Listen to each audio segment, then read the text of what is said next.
So, I guess to sum up how I feel about one takes, I'm a fan. I'm a fan too, As long honestly. as they're used effectively. But it's one of those things. I don't like them just because they're there. Right. Well, it's just like any sort of medium. It's just like, well, if I'm going to do a painting, it doesn't really matter like what type of canvas I'm going to do it on. Like, is the painting good? You know? Sure. Like the one shot take is just it's not a style. It's not a motif in itself. It's just a tool you use to amplify a scene. One takes aren't anything new either. Alfred Hitchcock, I think, was one of the first major directors to use them. There was a movie he made back in the late 40s called Rope. When I was looking up things about directors who famously are or are well known for using long takes, he was in there. Same with Stanley Kubrick and Akira Kurosawa. A lot of the great masters of directing were featured in there. So, as a result, a lot of directors these days want to do the same thing because they want to be like them. Everyone wants to be every director wants to be Stanley Kubrick or Kurosawa. We were talking about Blade Runner earlier, and I just that sort of dry sci-fi of the 80s, that drone-y type sci-fi that you get from stuff like Dune and Blade Runner and Logan's Run and stuff like that. Like it's all very like at least in my eyes, it's very Kubrick inspired, because it's thinking that dryness, that sort of lack of pure color is what draws people into the movie, and none of them really captured or knew what Kubrick was going for. I don't think anybody really knows what was ever going on in Kubrick's head when he was making those films, but for some reason he just had that like magic touch on it to where it was like perfect for that film. And he didn't do it for every single thing he ever did. He did it for certain things, and I think Stanley Kubrick, used that in a way where it's like he's sort of emulating the dead emptiness of space, and it's reflecting that on the characters. Yeah, for 2001 especially. That's what I'm talking about. It's like the dead emptiness of space and how still and lifeless it is for the most part was reflected on the characters, and other directors have just taken that and trying to superimpose it onto the movie that they're making when it really doesn't fit for the most part. And that's why a lot of those movies I feel like don't hold up that much, is because it's a total emulation. When I think about one takes and directors being very eager in recent years to use them, I think of that old episode of the animated series Home Movies, where the main character Brendan is obsessed with using a fisheye lens. All the directors are doing it for his latest project. It's gonna make everything look all. He's making this stupid movie, right? Yeah. But he knows, or what he thinks he knows, that what will make it better is that, well, if we use a fisheye lens, what this film needs is a fisheye lens, because it's something that directors use a lot, and it makes everything look weird. There's another episode of Home Movies where he's like, we should shoot this all in reverse. Like, everybody's doing it. So Brendan goes to the camera store to buy the fisheye lens, and he shows it off, and he's really excited about it, but then he shows it to Jason, his friend, who works on his home movies with him, and he's just like, Brennan, it's just, who cares? Who fucking cares? He's like, but it makes you look really weird. It's cool. And he's like, no, it's not adding anything. All the directors who use this kind of stuff are hacks. Yeah. And they're looking for a hook, right? so to speak. They're looking for a fucking gimmick? And at the end of the day, he tries to buy the fisheye lens because he saved up all this money to buy it, and then the store clerk is like, this lens isn't going to fit on your camera. So he's like, okay, well, I'll buy the camera that works with it. And he's like, oh, well, that's $1,500. He's like, $1,500? Who can afford that? He's like, I'm so mad at you. Well, not at you, just at the situation. Just, So that brings us right in. to what we're talking about today. We're talking about basically gimmicks in general, and just these things that directors do to like hook people into their movies, and like a shitty hook on a catchy hook on a shitty song. Sam Mendes comes rolling that big fucking gimmicky choo-choo train in, and today we're going to be talking about his movie 1917. Yeah, welcome to episode 4, everybody. In case you didn't know by clicking on this is The fourth Hacksaw episode Yes, the in this. 4th episode of the Hacksaw podcast.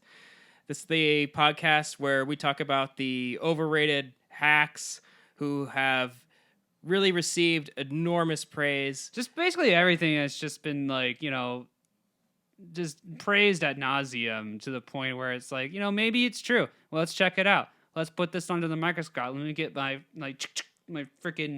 microscope out. We're gonna look at it. We're gonna examine this. Find out if there's really all the praise that is needed in here. Right.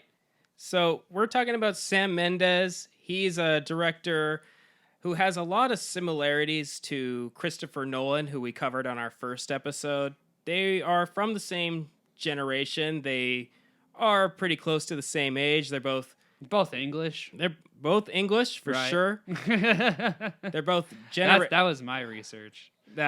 very good. Yeah. They're both Generation X pieces of garbage. Dandy fops. And they both started out pretty young in terms of directing. Sam Mendes got his start, at least as far as directing films goes, in the late 90s. His very first film came out in 1999. It was a huge phenomenon. It was the film American Beauty. Have you seen American Beauty, Everett, recently or at all? Not recently. No. I've seen it enough. Like I've seen it more than once. It's just one of those movies that's like been in the lexicon like of pop culture for so long that it's like I've basically heard every bit from it. It's just been referenced over and over and over again, and it's fine. Like I watched it again. I have a few friends that I talked to about Sam Mendes with, and they could not. They wanted to like bury me under the concrete when I told them that I didn't think American Beauty was that good. So it's okay. It's not the worst. Sam Mendes. We don't think that really Sam Mendes is 100% a hack. He's not like full on Christopher Nolan level hack. He's the thing, but this movie that in particular what we're going to be talking about is like a hack's dream. Oh, for sure. I don't think Sam Mendes is as much of a hack director as Christopher Nolan is. I think American Beauty doesn't really hold up, but like many movies from that time, that's just how it goes. He's made some movies that I think are pretty good. I really liked Jarhead. I thought Skyfall was one of the best James Bond movies in a long time. Definitely was. It was a good turnaround for James Bond, like actually becoming not a goofy, just weird, like just out of this world freaking movie. Like it kind of grounded James Bond in a way which I kind of liked. Sam Mendes basically went from doing, kind of like Christopher Nolan, went from doing art house cinema with a gimmick to doing blockbuster films with a gimmick, or gimmicks, plural. Gimmicky. If that's the word. With the latest, well, not Skyfall, but with the Bond movie he made a few years after that, Spectre, he started experimenting with the long take technique. At the very beginning of Spectre, there's about a 10 to 15 minute long one take shot. It isn't actually one take. It's hidden, the edits. Well, yeah, just like, we're going to talk about later. I mean, it's not one shot. It's things edited together to look like one shot. Sure, but when you first see it without looking at it too critically, you think, wow, that's really cool that they all got that in one take. Wow. He's such a great director. Wow. So Sam Mendes pretty much approached 1917 with that main idea, which was, I want to make a film that's all in one take, so I can get all the praise, all the bitches, and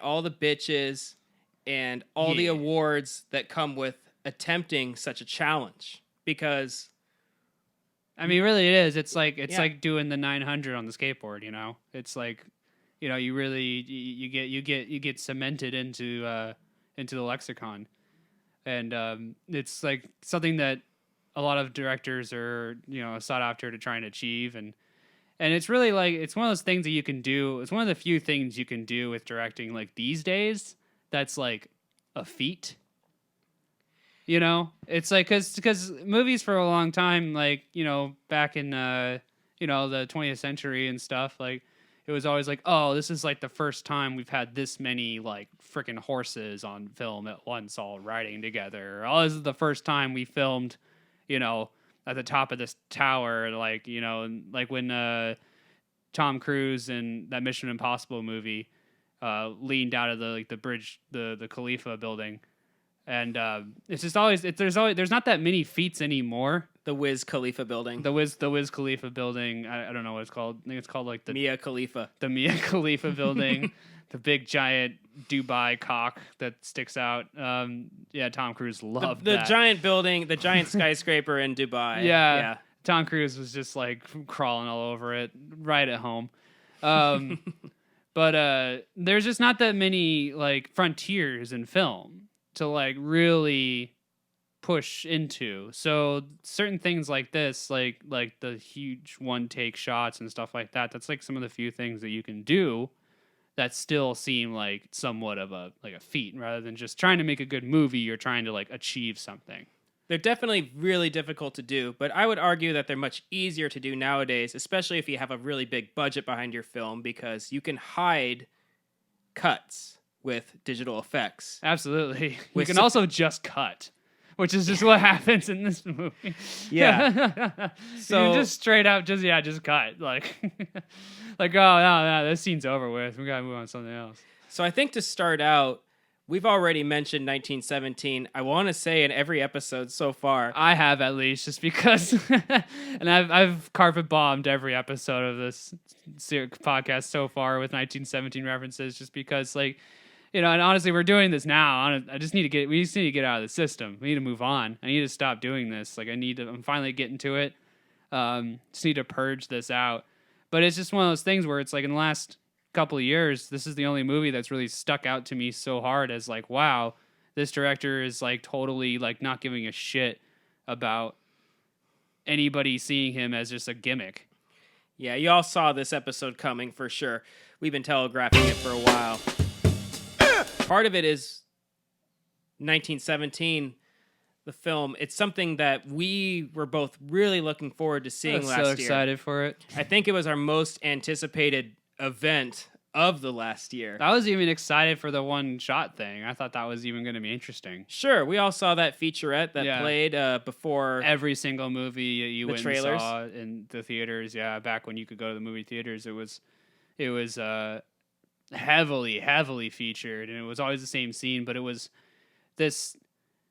They were acting like Sam Mendes was achieving this like landmark in film throughout the entire thing.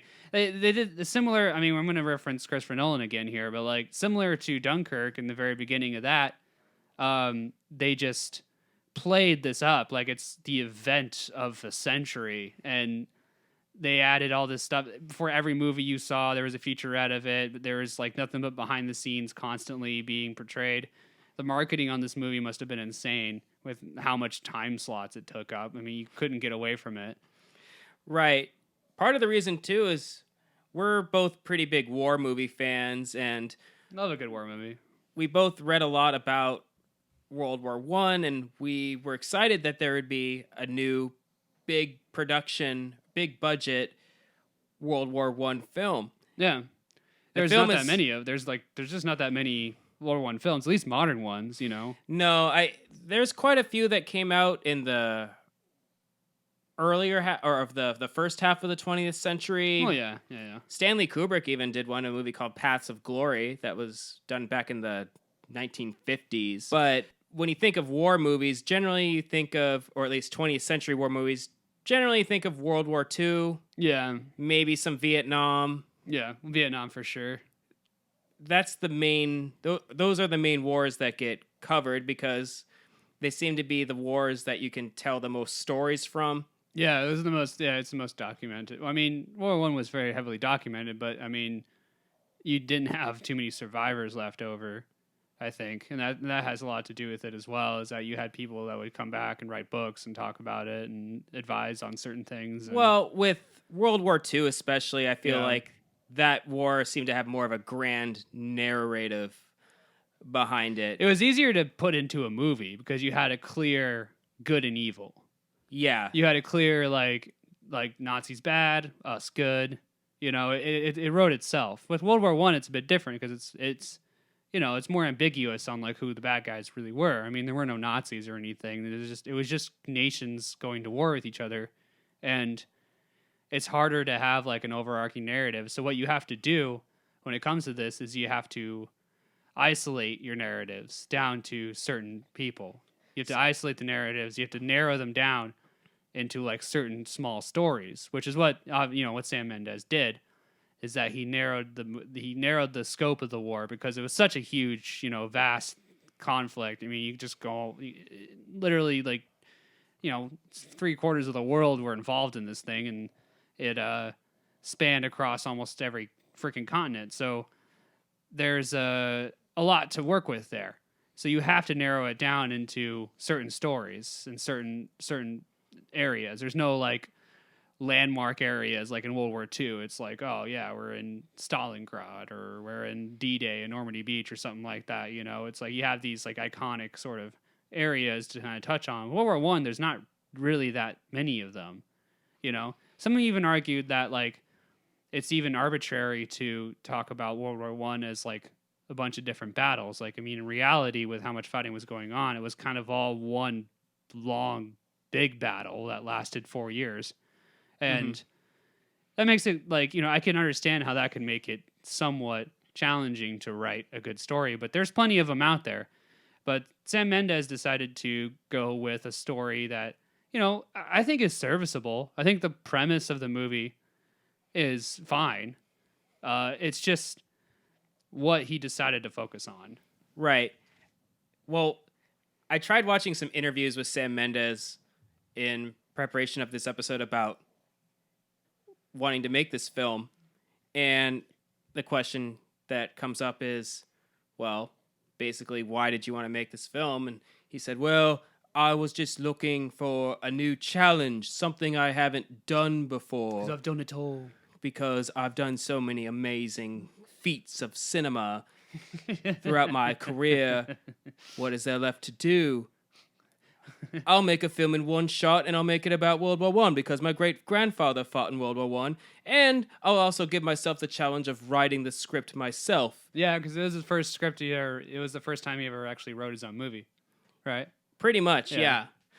And he's not a good writer. He's really not. Well, no, you see it in the movie because it's like he covers it up by just having them mumblecore themselves throughout the entire film, and that's, again, this is even something that you could have got over. I mean, you still could have even had like a mumbly movie where you don't get any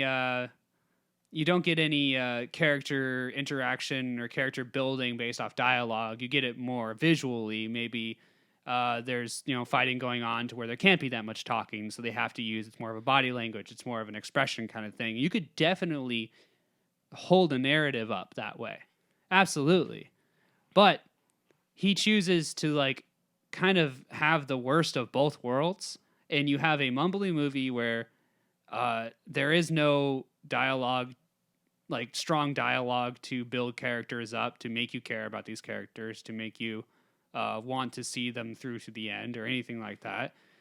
And you don't have any overarching danger. You just have essentially The Hobbit without any cool shit. You essentially have two guys like going on a really long fucking walk. And yeah, there is danger. Obviously, I'm not saying there's no danger or anything at all in that aspect.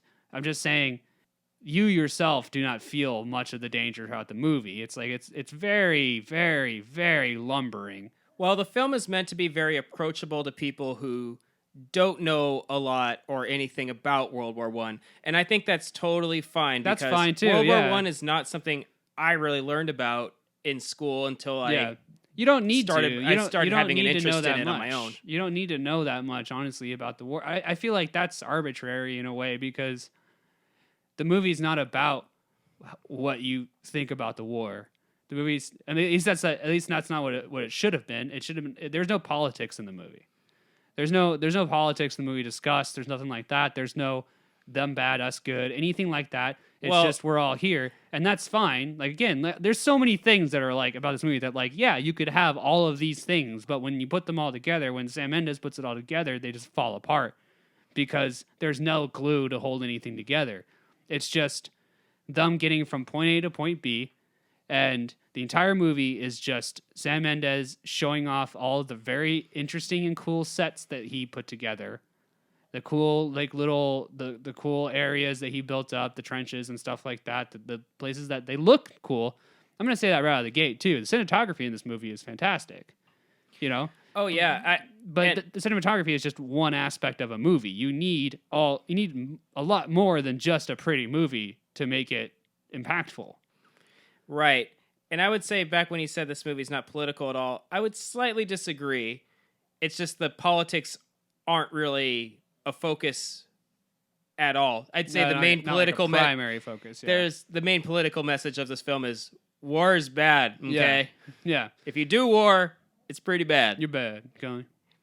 There are some brief gestures of politics at war. There's the whole sense of the pointlessness of these battles. Yeah, and there's miscommunication between different ranks of the British forces, but the film really has no interest in examining the politics of World War I at all because that's really not what they're trying to do. And plus, it's super, super complicated. Yeah. So it would be. I understand that. Difficult. Yeah, I totally give that a pass, like 100%. I mean, that's how you could make a whole movie just with guys sitting behind a fucking desk figuring it out. But much like much like Dunkirk a couple years before this, I feel like the movie does have a kind of nationalistic bias towards the British against the absolutely. Germans. I mean, well, I understood. Whereas the Germans were also victims absolutely of this war. There were no. That's one thing is that like remember World War I is before World War II. You got that? You got that, Jordan? One comes before two. Which is it was before Hitler. It was before the Nazis. It was before all that stuff. Germany was just a fucking country, just like France was a country and stuff. And they just, they were all just, nobody was like, killing. There was no racial killing. I mean, probably was, I'm just saying that like, there was no like national mandate of evil. It was just warfare like every other country was conducting it. There was no, really, I mean, in my personal opinion, other people may feel differently about this and stuff, but I don't think there was any good guys or bad guys in World War I. I don't really see that. There's no like defining force that was like of evil. It just wasn't exist. It was a very, it was ultimately very tragic and just horrifically sad because it was all just people that were just like, fuck, I guess we're here now. The main evil of World War I is just war the war itself. Yeah, war itself. Yeah, it's just like killing everything. Just 19th century minds meeting 20th century technology and killing power. Yeah, there's definitely a huge clash there. A huge shock to the system. And, I really was hoping in the back of my mind that, to me, that's the most interesting part about World War I, is that mindset, because in the very beginning of the war, they were still charging with fucking horses and swords at machine guns, and it took them a little while to figure out that you can't just charge at a bunch of fucking, automatic rifles and machine guns, and you can't just, like, run a horse through barbed wire, you can't just, like, stand in one spot or else you're going to get hit by artillery or something. They were figuring all this out on the fly as they were going. And, I'm not a historian, so, like, just, I'm doing my best here. But you played Battlefield 1. I have played enough Battlefield 1 to where I am somewhat of an expert on Seen Lawrence of Arabia, right? Yeah, I know that you need, exactly. You just need to fly your plane up, parachute out, kill everybody, drop C4, you're good, you win the war. But the thing is that the most interesting part about the war to me, in terms of what I would like to see in a movie, is, like, more people dealing with that aspect, the aspect of like, holy shit, this is what war is now. this is what the New Deal is. Like, it's not like it was in the books and stories and stuff of the great adventure and the great, we're gonna go on this like journey and it's this once in a lifetime adventure that you're gonna sign up for. It's like, no, it's literal guttural hell. And a lot of people were shocked and we're facing that reality. World War One happened at this time, and this is something that's brought up. I'll briefly mention. There's a really great documentary about World War One that came out a year or so before 1917. The Peter Jackson directed. Yeah, They Will Not Grow Old. It's fantastic. Yeah, and that movie also doesn't really take much of a political stance, but it really puts you in the mindset of the people back then in the early 20th century, where a lot of these their mindsets. A lot of these young men were just thinking, well, there's some kind of war going on. I don't really know what it is. Yeah, I don't know why we're going to war or anything like that, but they said we're going, so I'm going to go sign up, and I don't want to miss it. It sounds like a really grand adventure. Let's go do it, lads. People were clamoring to sign up because they just didn't want to miss out on the adventure and you don't really get that. I mean, you get one or two, maybe one chance in your whole life to do something like that. They didn't know what mustard gas was yet. They No. didn't know what trench warfare was like. They didn't know what like running through barbed wire was going to be like, or landmines, or machine guns, or anything. Like, it was like there was none of that. It was just going to be a ho ho boys, get on the horse, ho ho ho, get over that hill, take them, surrender ye. So as a result, millions of young men joined up. Yeah. Unfortunately, they lied about didn't their see age what was coming at all. Yeah, a bunch of kids, 16, 15-year-old kids that were lying. I mean, there was a shortage in people in manpower in the British Army, so they were just allowing, like, there was a rule that it was 19 was the cutoff, and then they dropped it to 18, and then they dropped it, and then they basically just said, like, just write 18 on the form, and you can just get in. It's like, if you can sign your name on this form, you can join. Yeah, like there is, even in that documentary, They Will Not Grow Old, a few of the guys that were interviewed or that were still alive whenever they were interviewed, that were survivors of the war, were like 15 years old at the time, and they would go up to the recruiter, and the recruiter asked them how old they are. They'd be like 15, and it's like, just say you're 18.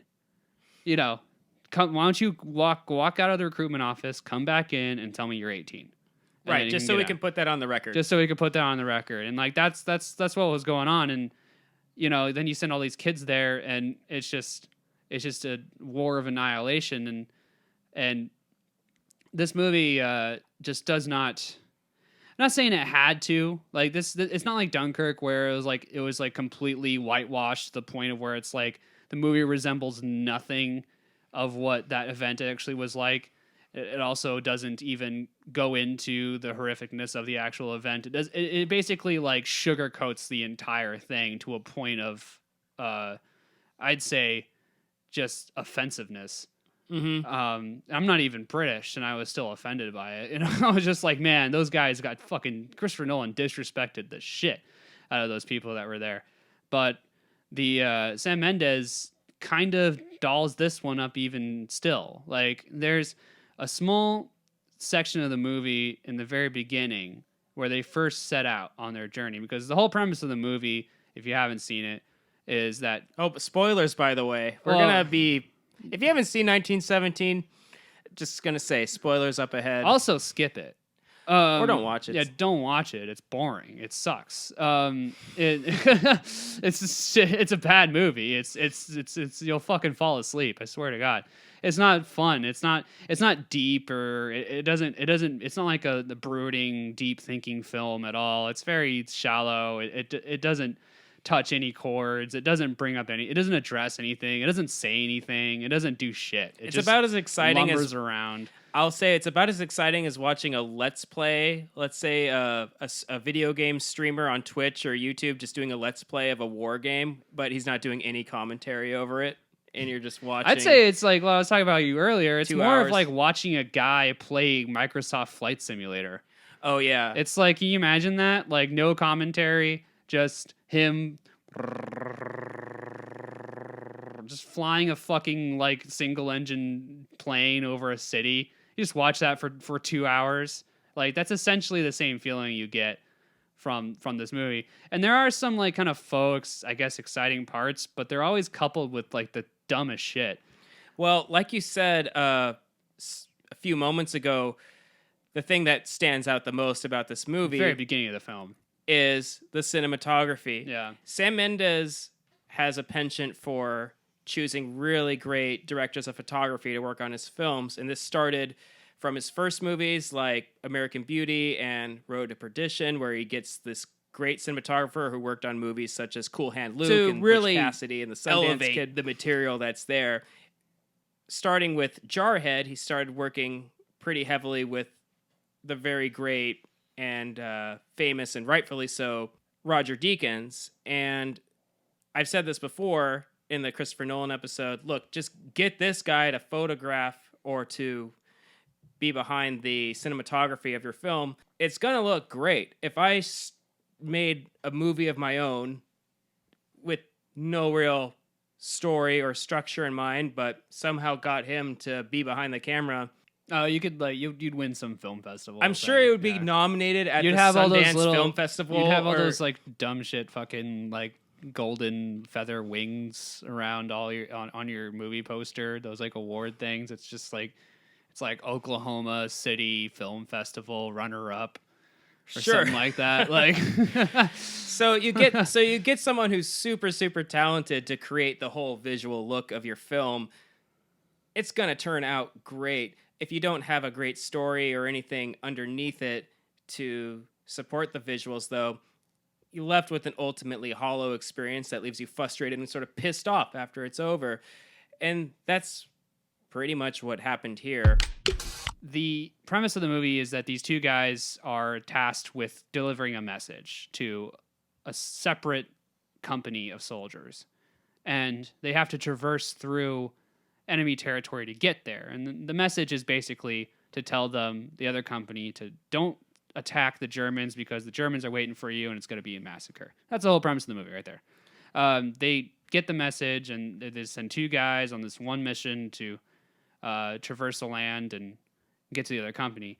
And when they first set out and they jump over the trench and they start going through no man's land, the cinematography just goes up to 100%, just 0 to 100 right away. It's awesome. Like the landscape, everything, it looks war torn, it looks beat up, it looks great. The shot composition is The shot excellent. composition is excellent. All that stuff is there. It's building that tension. It's building that, like, oh God, like what's gonna happen? And then just nothing happens after that. They go through. There's nothing really happens until about 45 minutes later, and then there's like there's like a small incident, but like I'm not even saying that like I need to have like adrenaline fueled the entire time. I'm not saying that. When I say nothing happens, I mean nothing happens. I mean there's no character building. There's no narrative. There is no learning about these guys really, aside from very mumbly dialogue back and forth that has to do with like some very abstract sort of lines that have to do with like, oh, are you from a farm? I'm from a farm. You got cows? No, I got pigs. Cool.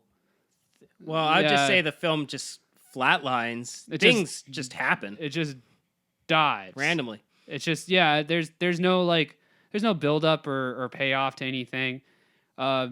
Anytime that you feel like the guy is in actual danger, it's like he's being shot at by Germans who are attempting to fire their gun from underneath between their legs, doing the fucking chicken dance. It's insane. They're like worse than stormtroopers. They can't hit shit.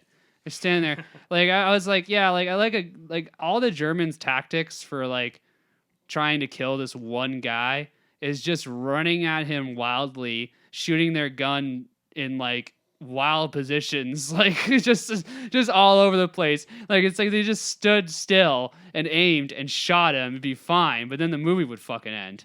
It's like these guys, they're so bad. It's so laughable. Right. They had to be bad shots because if he did actually get shot, then how are we going to keep this going in one take? It's so stupid. I just feel like you can't do that anymore. Like back, it's fine for Star Wars, obviously, because it's more of like Star Wars is more of a little more of a campy. It's not a campy film, but it has more camp to it that you can have stormtroopers that just shoot all around you Sure, and stuff. It's kind of what the movie is. It's sort of the aesthetic of the film. It's sort of like what those movies are. Those Indiana Jones, Yeah, James type Bond. James Bond movies. You know, it's like that's just kind of what they are. But this isn't a fucking campy ass movie. It's super serious. This movie's supposed to make you feel like you're really in World War One. Yeah, it's like, and in World War One, it's like, I don't think that just two guys walking through a meadow for 2.5 hours is really a good representation of anything.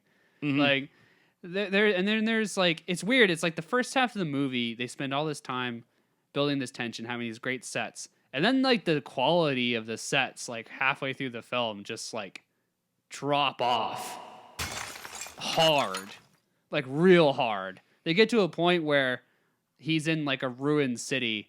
And Like, you know, there's he's like- giant German soldiers like randomly patrolling. Like, this is some sort of like stealth video game. One German soldier is just walking back and forth in like one arbitrary area, and he's got like a sight line that you have to avoid. It's like Sam Mendes just got done playing fucking like Splinter Cell, and he's just applying it to his fucking movie, and it's just the worst. It's the worst looking sets. They look like just styrofoam buildings that were like spray painted. They don't look good at all. Like there's this, I don't know if it's the lighting or something, but there's something just weird about that scene where it makes it look like oh, that's a set. When it comes to set design, it's a tricky thing because obviously you have to build sets to make your film, especially if it's in a period setting Absolutely, yeah. where the world doesn't look like this anymore, of course. But there's a way to do it that doesn't call attention to the fact that what you're looking at is, in fact, a set with things propped up, models, and other things, so to speak. I think of other war films like Saving Private Ryan, for instance, where, of course, they had to build sets for this film. Absolutely. I mean, I'm not against building sets. I'm just saying, like, there's every other movie that I've seen that does this, like it's like Saving Private Ryan, for example. Like, they do it in a way where it's like it's completely believable. At least I think so. Especially the last scene in the last section of the movie in Saving Private Ryan, where they're in that town, and they're like defending the Germans coming in. I think that's a totally believable town. Mm-hmm. I love it's fantastic. I mean, that's a masterclass in like set design and stuff, because there is definitely some like CG going on in the buildings and stuff, but it's so well like blended in that you don't even notice it. In this film, like when the dude gets to the city that's been all blown up, it's like I think it has a lot to do with the lighting. Yeah, Because there's like this like flare shooting up over the area, and it just looks like somebody's like cell phone flashlight on the fucking set. And it just shows all the shitty like things you're not supposed to see. it calls so much attention It to calls itself. so much attention to itself. It's so bad. Rather than building up the environment somewhat organically, where you have the character just walking through it, and he just happens by certain aspects You can of the hide. You set. can hide it in the foreground and background. You kind of blur things. You can do that foreground background like blurring kind of stuff where you like change depth of field focus, where you can hide things. You can sort of like you can make things passable that way, even if it looks shitty. But they just pulled out like a surgery light, like a fucking like a doctor's like overhead light, like over the set, so you just see everything. Well, what were those lights? Was it flares? It was flares. It was a flare, and it was like the Okay. world's brightest flare I've ever seen in my life. It was like the sun was fucking exploding on the set. It was insane. Also, the whole start of this scene is such bullshit because it negates the entire premise of this film, which is we're making it look like it's one shot, okay? Right. Right before the main character, comes across the ruins of this place, and it's all on fire, the film cuts to black. Just for a straight minute. up. Yeah, for a little while. Oh, there's so many cuts in this film. If anybody says that this whole movie is like one long take, like you're out of your mind. Like we were sitting there, we can count. There's like at least 6 like hard cuts in this film. That like, I mean, look, I'm not against there being cuts of the film, but that's what it's touted as. It's touted as being this one long take, huge achievement, and it's just it's several long take scenes, but it's not one continuous thing. That's just not accurate. And you could even say, in terms of the area in which which the characters are supposed to be traversing throughout this film, the geography of this thing is so incoherent because they're supposed to get from where they are at the beginning of the movie to where they are at the end of the movie, and the characters even state it's supposed to take them 6 to 8 hours to get there Yeah. on foot. Granted, there is a section of the film where he's or one of the characters, the one who doesn't die, is in a truck being driven around for a bit, but they don't get very far. That truck gets stuck in the mud. He finds a ride to try and get himself because he's just a fat, lazy piece of shit who can't fucking walk an extra couple hours. He's got to get a ride. So I want to talk real quick about Benedict Cumberbatch. Oh, yes. So Benedict Cumberbatch was like hugely promoted to be, in this film and be a big part of it and stuff. And he was in the trailer. He's in the credits on the poster, all that kind of stuff. And this guy, I mean, I like Benedict Cumberbatch quite a bit. I think he's great, but he's in the film for a total of like probably 2 minutes at the very, very end, which sucks. I hate that when that happens. They advertise him up and then they have him for like fucking 1 second in the film at the very, very end. The cast of this film, It's pretty good. Besides the two young lads who we follow for most of it, is really good. You got people like Colin Firth at the very beginning. You got Mark Strong about at the midpoint. Benedict Cumberbatch was, like you said, the one who was featured most prominently in the trailers for this thing. And you're thinking, wow, here's all these world-class British actors. Cool. I can't wait to see. I think collectively they're in the movie for about 5 minutes, all of them. Yeah, and it's just such a waste. It is. It's huge. Because all those characters, like, what sucks is that, like, yeah, even though, they were only in the movie for a second, they were quite good. I thought Mark Strong was really good. Benedict was good. Colin Firth, they're all fantastic, but they're only in there for like a second. They managed to elevate the material for just a little bit while they were on screen. The only bright parts of the movie really was those performances. In terms of performances, this film, like those are like the only ones. The rest of them, it's just like you just follow these two guys and like they're fine at all, but they don't really have anything to do or say or push the narrative in any way like whatsoever. And one of them just gets stabbed, and it's like, all right. Yeah, I guess you're dead now. I think the two leads in this film are fine actors. The problem is the writing and the script that they have is just hardly anything at all. It feels more like improv. Their main, like on the spot, like just do like Mendez was just like, yeah, just do some banter, just do some whatever, like just improv some fucking we're at war, let's talk about home for a second shit. I feel like it comes from the fact that they're just not interesting characters to begin with. Like they're just like kind of John Everymans. There's nothing distinctive about them. They're just kind of nameless faces in the crowd, and they're just. I don't even really understand why these two characters themselves were picked for the mission. And I guess one aspect is that one of the characters picked for the mission like had a brother that was in the company that they were trying to get to, but even that, and it doesn't seem like that big of a reason why they would send him. Like it's like what? Like what? That whole scene at the beginning. Why? that whole scene at the beginning where they are woken up and then brought into the bunker where Colin Firth is explaining the whole mission to them felt a little weird because why is the general explaining so much to them? Why is the general explaining all of their like big plans to like these two low end ranking guys? Like what the fuck? He really gives them a lot of information when I think in reality, God forbid you get captured. I think in reality the general will just say, I need you to do this mission. Here's the piece of paper you're supposed to deliver. Go from here to here. Those are your orders. You could have just done that, yeah. And honestly, like, that actually might have been kind of interesting. Because if they didn't know why they were doing what they were doing, that could have been a thing. That could have been like a conflict of like their motivation to keep going. You know what I mean? Like halfway through the journey to get there, they don't even know why they're doing it. They could have had an argument between the characters like, it's probably nothing. It's probably bullshit. It's probably like, some crappy thing that like they're just sending us because they think we're expendable. They're just sending us to do this because like, the fucking cable between the trenches is broken, so we can't use the Independence Day communication machine to get between the fucking things. I think that would have worked pretty well, actually. That would have been interesting. See, that would have been an interesting thing, but it's like, no, the general is just going to explain all of the British Army's like grand plans. He shows them all the maps. He shows them all the maps, all the things. He just gives them the nuclear codes and just sends them on their way. And they're like, all right. I think it was to like give them the gravity of like the situation. I think it was more for the audience. And yeah, it was explaining. It was exposition for the audience to understand. Because the audience needs to see the maps. The audience need to see. We need to see those maps. Oh, okay, I see now. They're there, and we need to go here. I got you. Look, there's a big important British general guy explaining things. Sit down and listen. Let's get it in there.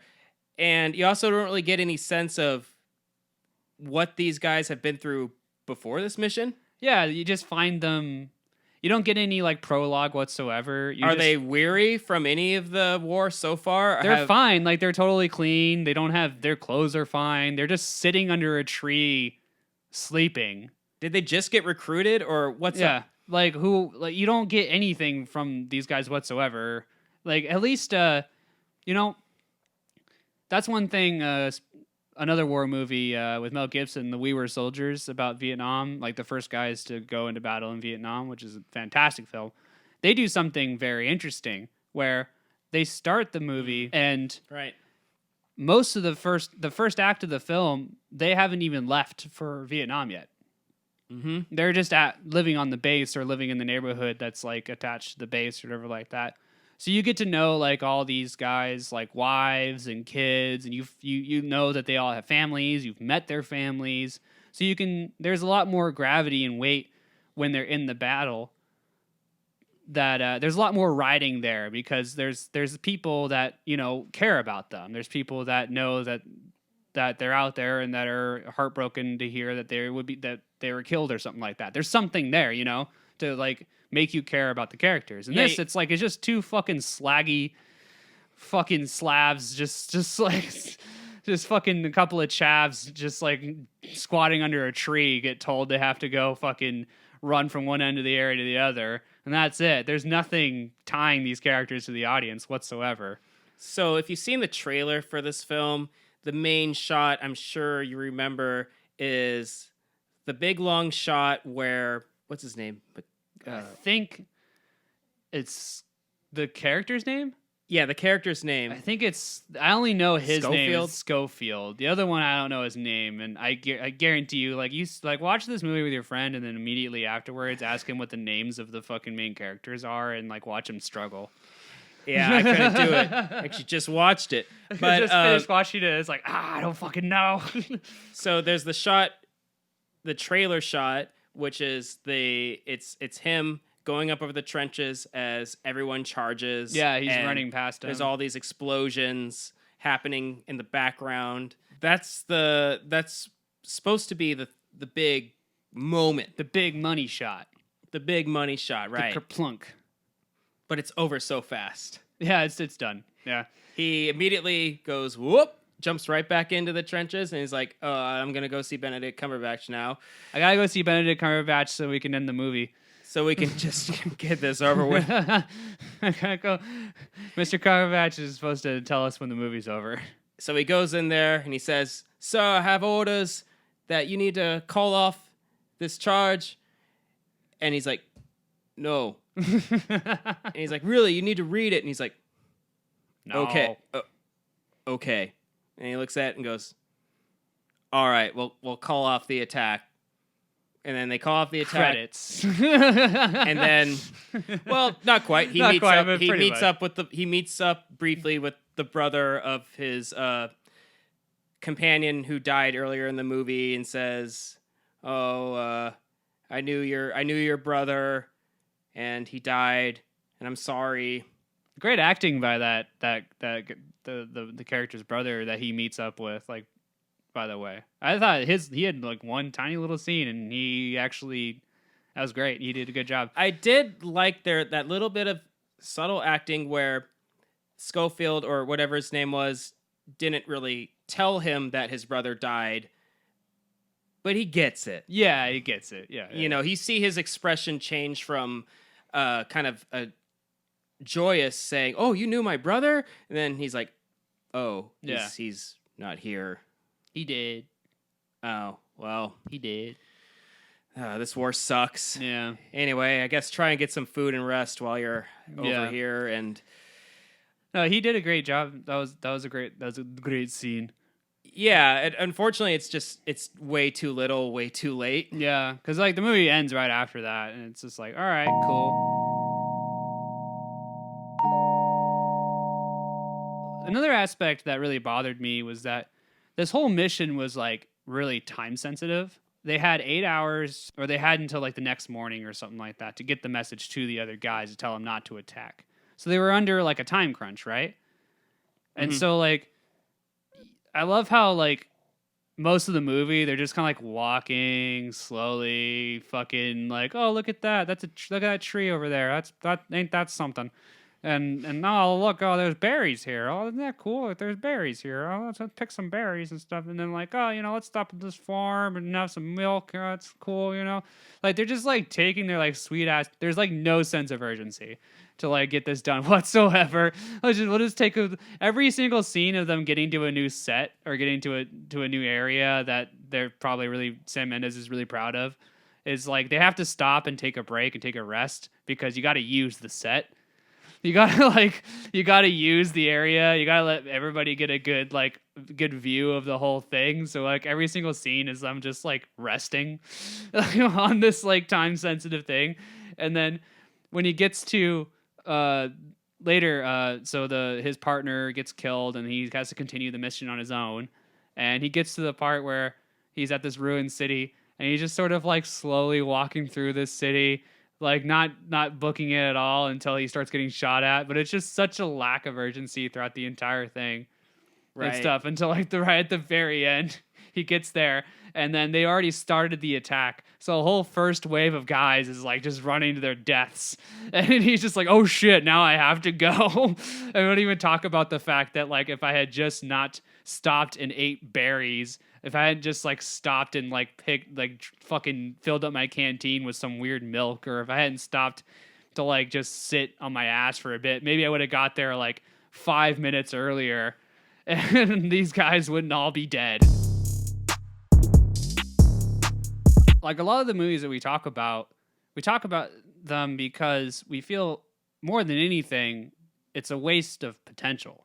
The only reason why we're making episodes about movies like 1917 and about Dunkirk and so on is because we were really looking forward to these movies. We really were. We wanted to love them. I wanted to like it so much. I even wanted to like this movie as I was watching it. I was trying to figure it out because, like, like I said, there were some things I liked. Like we talked about cinematography ad nauseum, but like, it's so hard. That's not enough to bring a movie together. It's just not. I'm willing to forgive a lot in a motion picture if it wows you in the beginning and if it wows you at the end. The middle part doesn't matter too much. One of my favorite animated films, like Akira, for instance. Yeah, the middle part is real. Like the first 10 to 15 minutes of Akira and the last 10 to 15 minutes of the thing are amazing. Are some of the best animation ever put on screen ever. And then you forget about the other hour and a half. Yeah, and just kind of like, oh, whatever. Before that takes place in between, where it's just like, oh, right, this movie's kind of a mess. Yeah. And makes zero sense. And they were just kind of... They had those 2 points. They just had to connect them. They had to get you to the end point, and that's you know what? I'm with you. Like I totally forgive a film for having like, because a kind of like a rough middle section. And honestly, I feel like the middle section is probably the hardest part to even get interesting. It's really hard to make a film consistently. That's why they always did like montages and shit in the 80s, because they're like, fuck it. Like, we got him in the beginning. We'll just montage him until he's good at fighting. And then at the end, we're just trying to get you to the part where he fights the main dude at the end. It's really hard to make a movie consistently engaging from beginning, middle, and end. And I think there are... But I think there's a difference between like engaging and like what I would call like utility work. You have your engaging moments, like you have your action moments, or you have your drama moments, or you if it's a comedy, you have like your great bits, your kind of high water bits throughout it. And your middle section is really just a build up. Your second act is really just like a build up to the third one. It's really just like it's to get all the ducks in a row, so all the characters' motivations, all the narrative, all the different aspects of the plot and stuff, and it just kind of gives you all the information, all the exposition you need for the last act. And the first act is just introducing the characters and whatnot, but this movie really needed that middle section to fill it out. The beginning and the end were pretty much the same in terms of like the level of tension, in terms of level of anything. This movie never like really pops off. There's no wow factor of this movie really, other than just like the beautiful sets and cinematography. It's like there is that scene at the very end with all the explosion, with like the charge and the explosions, but like Jordan said, it lasts about 2 seconds and it's over. And it's about 30 seconds, and even it's about as long as you see the it set in the trailer. itself, and the set itself on which it takes place is the least interesting one. It's just a grassy field. It's just it's a grassy with about 100 field, soldiers running across, in which there's some CG explosions, most of which aren't even hitting the actual soldiers. They are just kind of poorly placed and they fall over. Some of them are even hitting like right next to the soldiers, and they're just like not doing anything. And then there's like some soldiers that just like fall over like for no reason whatsoever. And just they just like, I guess I'll die now. Maybe that was a strategy for certain soldiers who are like, well, maybe if I just fall over and act like I'm dead, I'm off the hook. I mean, that's what I would do. I'd be the worst soldier. I'd be ever. the worst one. Yeah, I would just I'd just fall. Oh no! Oh, explosion! Yeah, threw me over here. Yeah, I'm totally like I can't fight. But that final scene though, it's just there was nothing really to build it up before. There's no build up or payoff whatsoever. It just kind of happens, and then that's it. The movie ends, and it ends on like a very like odd, awkward area. It ends awkwardly. They just say, "Hey, good job for doing that," and then all right, and then the movie ends. And World War I is going to keep going another year or two. So the movie pretty much ends as it begins, with the Schofield, or the main character, leaning against a tree, sitting against a tree. Oh, it's so poetic. Oh man, it's like poetry. It's like poetry, so it rhymes. He's looking at photos of his family, because you find out offhand that he actually is married and has children. I didn't even know that. I've seen this movie twice now. I didn't even know that. It's kind of subtle. I think I missed that part. Well, like for instance, around the midpoint of the film where he's in the ruins and he comes across that French woman. He's taking his sweet ass time. He comes across that French woman with her child, and he tries to help her out a little bit. She asks him if he has a wife or a family or anything, and he just doesn't answer, just because I think he speaks French. Yeah, he speaks a little bit. Yeah, he could probably say, whatever, I have a wife in French. But he just chooses not to, because the film didn't want to reveal that till the very end. And I guess that's good writing. I guess. I don't know. Is this script like 1 page long? Oh, really? That's true. Most scripts are. I mean, I'm just 75 pages. I don't know if it is 1 page long. I'm just saying, like, I mean, it feels like it. It feels like there's just nothing. There is no effort into actually like having any sort of dialogue to help flesh out these characters in any way. Yeah, which you totally. I mean, and like I said before, like you don't have to have a dialogue heavy movie to tell a story at all. But when you have a movie where most of your movie is walking around, you sort of need some dialogue to like flesh out some characters or get some motivation, get some plot going, get some fucking narrative going or something. So give me something. Some of my favorite movies have very minimal dialogue in them. Yeah, absolutely. And that can be in a very effective way to tell your story. But if you're just doing it because you don't know what you want your characters to say, or you don't really have a way to convey that, then I'd say, look, just either hire a better writer or just choose a different story to tell. I mean, I even think that with the material that he had, there you could still salvage something out of this.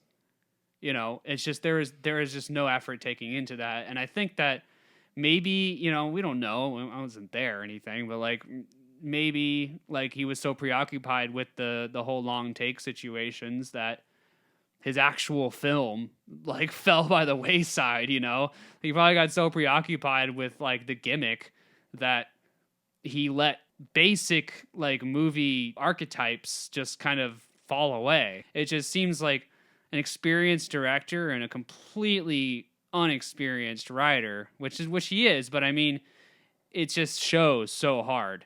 Like you just can't. What's the deal? Like why even like take this on yourself? Like why don't even just hire a writer? You can beat like Sam. You can, if you wanted to just focus on the long takes, just do that. Just do that. Just focus on the long takes. Hire a writer. Hire somebody to fucking help you with your movie. And do this. But just like I feel like he just thought that the whole like visual aspect of it would have been enough, and it the fidelity itself like definitely wasn't enough. Well, it's a similar problem that we've had with Christopher Nolan. He cares more about the 4DX cinema. If you told me experience. that 1917 was directed by Christopher Nolan, I would believe you. Like if I didn't know, like I would be like, yeah, there's so many similarities here. I think that Dunkirk was part of the inspiration to even making this film in the first place. It had to have been, yeah. Which was, well, Christopher Nolan made his grand epic World War II film. Well, maybe I'll do I'll make one, but I'll one-up him even more. Yeah. Because I don't think the two are really compadres necessarily, but I think there is a little bit of a thing going on between the two of them in the sense that when Christopher Nolan directs one movie, Sam Mendes kind of follows with another one that is a little bit similar, but is trying to take things or certain things a little bit further. For instance, when Nolan directed The Dark Knight, I think Sam Mendes saw that and thought, well, I'm going to be directing the next James Bond film. I'm going to take some cues from The Dark Knight, at least in terms of the action and cinematography, and try and do that. The color palette is actually quite similar between the two. Yeah, it's true. It's like the actual like saturation of the movie is like really similar if you look at it. It could just be like modern filmmaking at that time just kind of looked like that, but at the same time, like those fucking blues. I think there also is one other similarity. This might be just a coincidence, but both Dunkirk and 1917 both have the same editor. Oh, okay. I didn't actually even know that. I looked it up a little earlier. I was just trying to see if there was any similarities in terms of like who was a part of the production staff. Yeah. And I was like, oh, okay. That makes a lot of sense now. So I feel like these two guys, they probably hang out. Yeah, there's something there. Absolutely, yeah.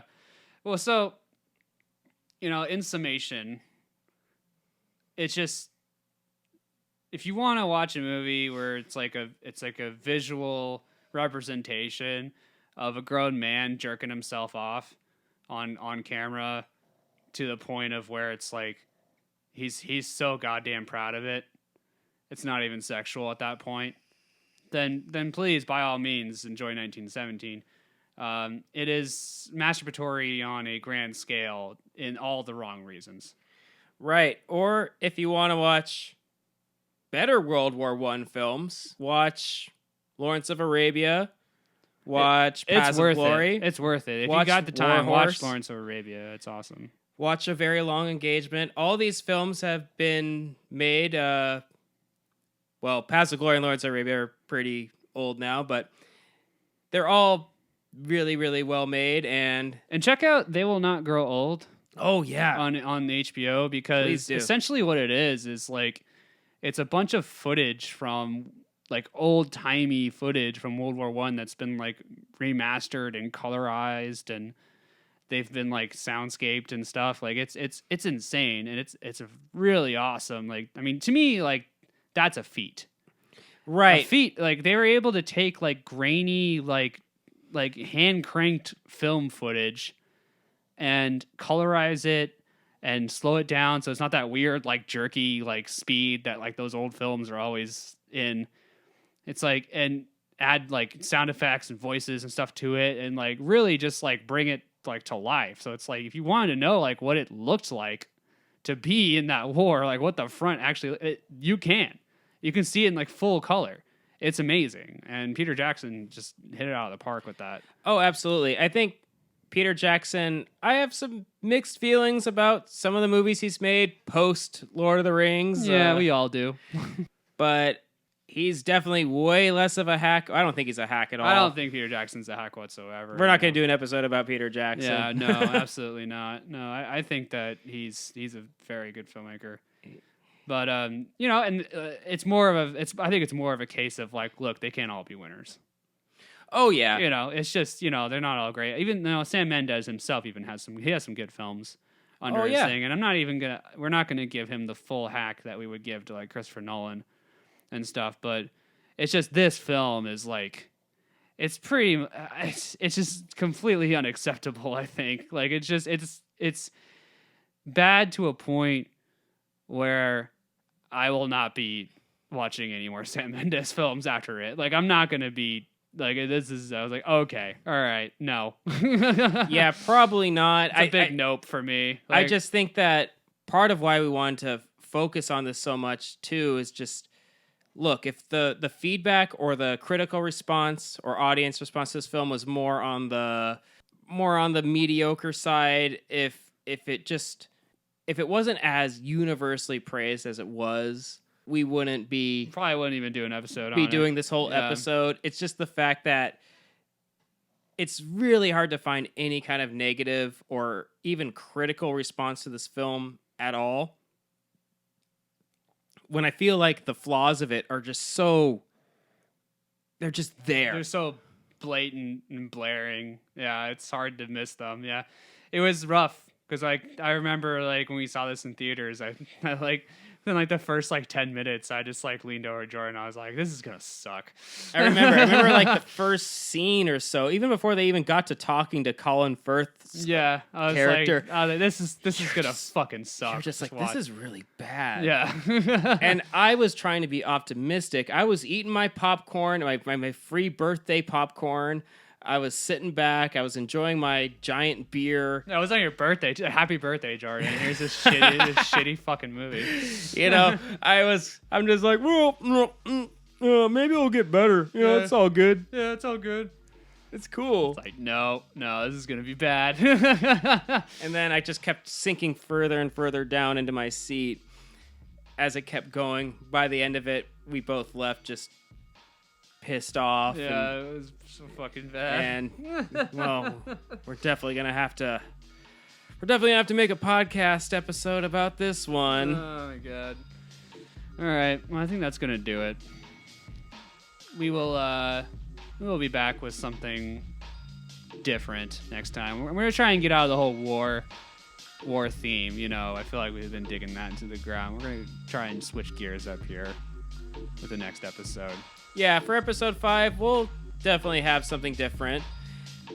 In the meantime, feel free to send us a line. We have an email, which is hacksawpodcast@gmail.com. We also have a YouTube channel where we upload our videos, we upload our podcasts with a little video slideshow accompaniment at our Hacksaw Podcast YouTube channel. If YouTube's your thing, definitely check that out. All right, and with that, we are signing off. See you next time, fellas. Later.